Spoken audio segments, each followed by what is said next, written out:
Hello, good morning dear students. In the last video, we have discussed about the meaning of statistics and its features as a plural noun. Now we are going to study about the statistics as a singular noun. Students singular noun के according statistics से मतलब होता है वो techniques, वो सब कुछ methods जो इसके एक मतलब कलेक्शन से लेके, इसके स्टैटिस्टिक्स से रिलेटेड डाटा के कलेक्शन से लेके उस डाटा के इंटरप्रिटेशन तक जो यूज़ होते हैं वो सब क्या कहलाता है, स्टैटिस्टिक्स कहलाता है। डेफिनेशन के अकॉर्डिंग बात करें तो क्या कहा गया है, statistics is the science which deals with the collection, classification and tabulation of numerical facts as a basis for the explanation, description and comparison of phenomena.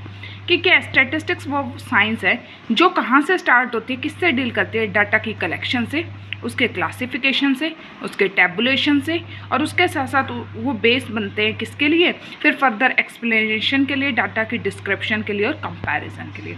Students देखो होगा क्या, सबसे पहले हम डाटा को क्या करेंगे, कलेक्ट करेंगे। उसके बाद उस डाटा को हम ऑर्गेनाइज करते हैं कि हमें उस डाटा को किस टाइप से सिस्टमेटिक ऑर्डर में सेट करते हैं। फिर हम उस डाटा से क्या करेंगे, प्रेजेंट करेंगे डाटा को किसी भी फॉर्म में, कंक्लूजन्स वगैरह ड्रॉ करेंगे, उनकी इंटरप्रिटेशन करेंगे, तो वही सब कुछ क्या कहलाता है, स्टैटिस्टिक कहलाता है। जैसे एक डेफिनेशन हमें और दी गई है जिसमें क्या कहा गया है, statistics is the science which deals with the methods of collecting. कि स्टैटिस्टिक्स क्या, वो साइंस जो किसके साथ डील करती है, डाटा की कलेक्शन के मेथड्स के साथ, उन डाटा की क्लासिफिकेशन के मेथड्स के साथ, डाटा की presentation, data comparison and data की interpretation, collecting to throw some light और एनी स्फीयर ऑफ इंक्वायरी। जो डाटा किस लिए कलेक्ट किया जाता है, किसी ऑब्जेक्टिव के लिए डाटा कलेक्ट किया जाता है। तो स्टूडेंट्स इसको आप बेटर अंडरस्टैंड के लिए हम इसकी पहले स्टेजेस को स्टडी करते हैं। स्टेजेस में क्या कहा गया है, कहते हैं डाटा की स्टैटिस्टिकल स्टडी की क्या होती है, 5 स्टेजेस होती है। First is collection of data, second is organization of data, third is presentation of data, fourth is analysis of data and fifth is interpretation of data. सबसे पहले डाटा क्या किया जाता है, कलेक्ट किया जाता है। आप अपने पास डाटा क्या करते हो, इकट्ठा करते हो। फिर उस डाटा को ऑर्गेनाइज करते हैं हम, जैसे जो भी हमारे पास डाटा है उसको हम सेट करते हैं, टेबल्स वगैरह बना देते हैं। प्रेजेंटेशन ऑफ डाटा, हम डाटा को क्या करते हैं, चार्ट्स के थ्रू प्रेजेंट करते हैं। एनालिसिस, मीन वगैरह, परसेंटेज वगैरह निकाल के हम उसका एनालिसिस करते हैं। एंड देन इंटरप्रिटेशन, उसके ऊपर क्या करते हैं, फिर अपने व्यूज़ देते हैं कि इस डाटा को हमने कैसे इंटरप्रेट किया, कि ये चीज़ जो है, लेट्स सपोज किसी एक स्टूडेंट, क्लास के स्टूडेंट्स का क्या 2 एग्ज़ाम्स का रिजल्ट है, तो उसमें हमने इंटरप्रिटेशन दिया कि ओवर द टाइम क्या हुआ, रिजल्ट में इम्प्रूवमेंट हुई है या फिर नहीं हुई है। तो स्टूडेंट्स इन स्टेजेस के रिलेटेड कुछ टूल्स हैं कि ये कलेक्शन कैसे होता है, ऑर्गेनाइजेशन किस तरीके से की जाती है, डाटा की प्रेजेंटेशन कैसे होती है, डाटा का एनालिसिस और डाटा का इंटरप्रिटेशन कैसे होता है।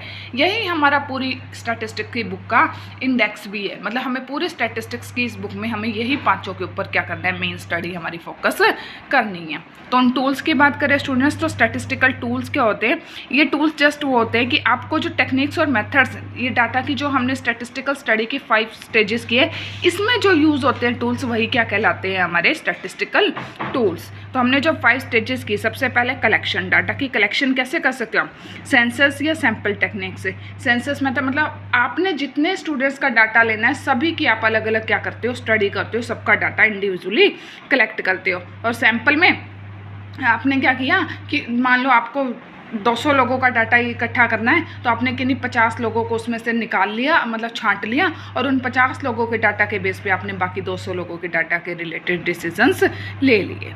ऑर्गेनाइजेशन ऑफ डाटा, ऑर्गेनाइजेशन में क्या होगा, एरे ऑफ डाटा, टेली बार, जैसे हम फ्रीक्वेंसी टेबल्स वगैरह बनाते हैं उस टाइप से आप डाटा को ऑर्गेनाइज करोगे। जैसे मान लेते हैं कि हमने क्या किया, हमने स्टूडेंट्स के 20 स्टूडेंट्स के मार्क्स देखे, कुछ के मतलब फर्स्ट स्टूडेंट के 80 थे, सेकंड के 85 थे, थर्ड के 88 थे, फोर्थ के फिर 80 थे, फिफ्थ के फिर 82 थे।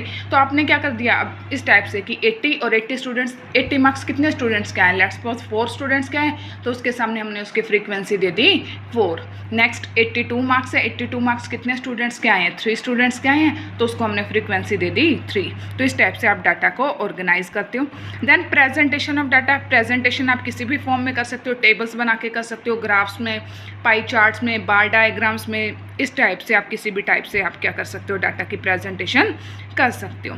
नेक्स्ट एनालिसिस, अब उस डाटा से हमने क्या निकालनी है, इन्फॉर्मेशन की, उस डाटा का एनालिसिस करना है। तो एनालिसिस करने के लिए आप mean, mean, mode, median, percentage, average, correlation, regressions, कुछ ऐसे कोफिशिएंट्स हैं जिनका आप क्या कर सकते हो उस डाटा के एनालिसिस के लिए यूज़ कर सकते हो।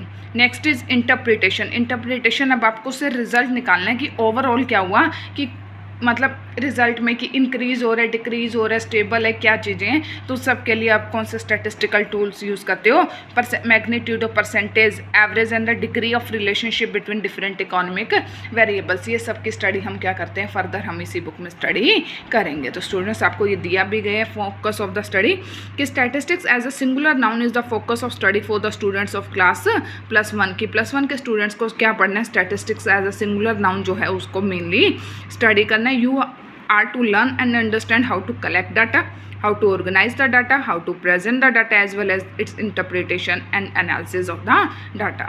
तो यही सब आपके क्या सिलेबस का पार्ट है। Okay students.